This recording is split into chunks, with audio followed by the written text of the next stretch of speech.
pessoal do 8º ano, tudo bem? Nós hoje vamos ter aula de História e nós vamos ver um pouquinho sobre o processo de independência do Brasil, certo? Mas antes disso, nós temos que falar um pouco de 1808, que é a vinda, em 1808 aconteceu a vinda da família real para o Brasil e mudou os rumos da história do Brasil, certo? O que aconteceu? Napoleão Bonaparte ameaçou invadir Portugal, certo? E o rei, que era Dom João VI, com medo de Napoleão, pegou as suas tropas, pegou a corte e veio embora correndo para o Brasil, né? Por quê? Porque o Brasil ele era uma colônia de Portugal, certo? E era a maior colônia. Então o rei disse: eu vou me mandar, certo? E isso mudou os rumos da história para sempre, né? O rei era um covarde, Dom João VI? Não, ele de certa forma ele tinha medo, porque Napoleão Bonaparte tinha um exército, era um francês que tinha um exército enorme e já estava dominando boa parte da Europa, certo? Então ele disse: não, por via das dúvidas eu vou embora. E ficou administrando Portugal daqui. Só que Napoleão conseguiu invadir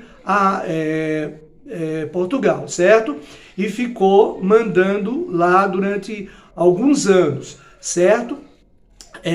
E então, a vinda da família real de Portugal para o Brasil foi um marco, assim, né, na nossa história. E mudou os rumos, como eu falei.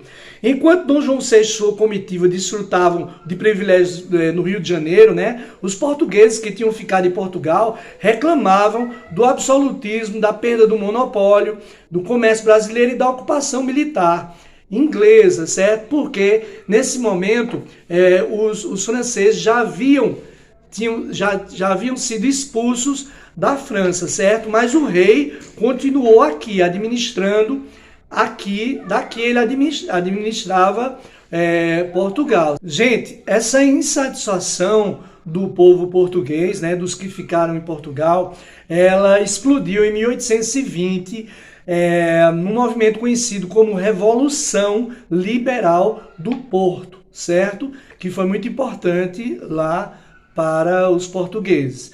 Os revolucionários portugueses convocaram eleições para as cortes constituintes. A maioria dos deputados das cortes portuguesas decidiu que Dom João VI deveria voltar do Brasil, voltar para Portugal, certo? Eles não admitiam de maneira nenhuma que o rei de Portugal, estivesse aqui numa colônia, né, no Brasil, administrando Portugal de longe. Eles queriam que ele voltasse, né, e começaram a fazer uma pressão muito grande para que Dom João VI voltasse para Portugal, certo? As cortes portuguesas transformaram as capitanias em províncias, né, que passaram a ser governadas por juntas governativas eleitas lá localmente, certo?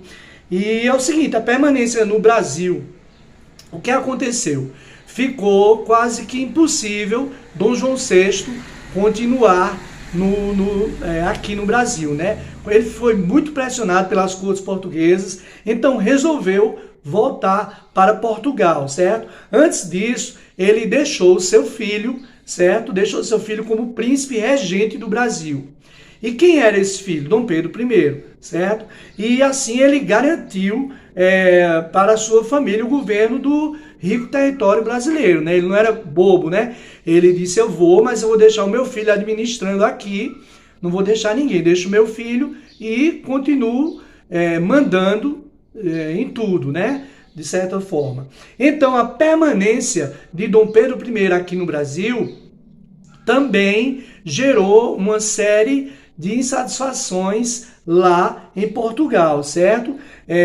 Desagradou as cortes portuguesas, que começaram a exigir a volta de Dom Pedro. Queriam de toda forma que Dom Pedro voltasse para Portugal, né? A elite luso-brasileira, no Centro-Sul, por sua vez, iniciou um processo para convencer Dom Pedro a ficar. Os brasileiros queriam, principalmente a elite, queria que Dom Pedro ficasse. E os portugueses queriam que ele que ele fosse, né? No ano de 1822, a disputa do poder entre essas duas forças políticas teve momentos decisivos, né? Em 9 de janeiro, Dom Pedro recebeu um manifesto com mais de 8.000 assinaturas, pedindo a ele que ficasse no Brasil, certo?